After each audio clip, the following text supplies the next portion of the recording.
Liverpool, England. In 1890, it was this iconic city that was about to witness 19.5 tons of mummified cats steaming into town. Why? And what happened to these floating felines, I hear you ask? Well, it's no surprise we start our story in Egypt. In the summer of 1888, a vast cat cemetery was discovered by an Egyptian farmer digging on land near the village of Beni Hassan on the east side of the Nile. It lies very near a rock-cut temple on the edge of Egypt's eastern desert, and it's dedicated to the local goddess Paquette. Animals such as cats, crocodiles, hippopotami, dogs and baboons were an important part of secular and religious activities in ancient Egypt. Most were associated with specific gods. This led to animal cults, where people would visit cult sites and pay for animals to be wrapped and buried as a form of offering. In turn, the Egyptians, they expected something, some benefit from the god, such as relief from sickness or answer to a problem, which might be delivered in the form of an oracle or even a dream. So dormitories at temple sites allowed pilgrims to sleep in or near the temple precinct, near the sacred animals.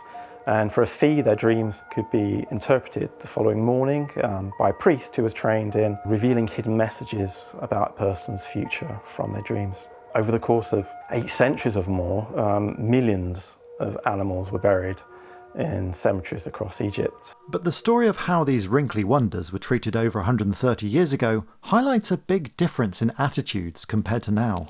Well, the archaeological remains of religious practice. They represent ancient people's prayers. They're really important artifacts. But in 1888, this archaeological discovery represented a source of income.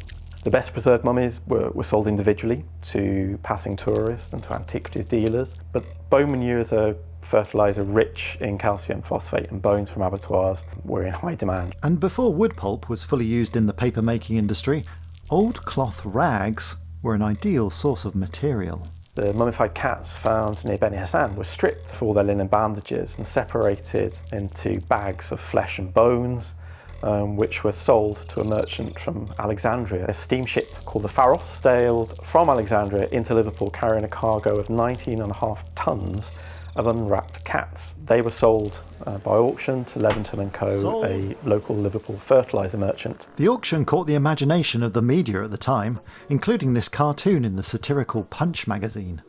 Amazingly, a number of the cats were spared from growing potatoes for the rest of eternity and were donated to Liverpool's museum. Now, the cat mummies you've seen in this video so far are not the unwrapped ones that ended up in the museum. The next ones are. And a warning, to some, they might look a bit scary.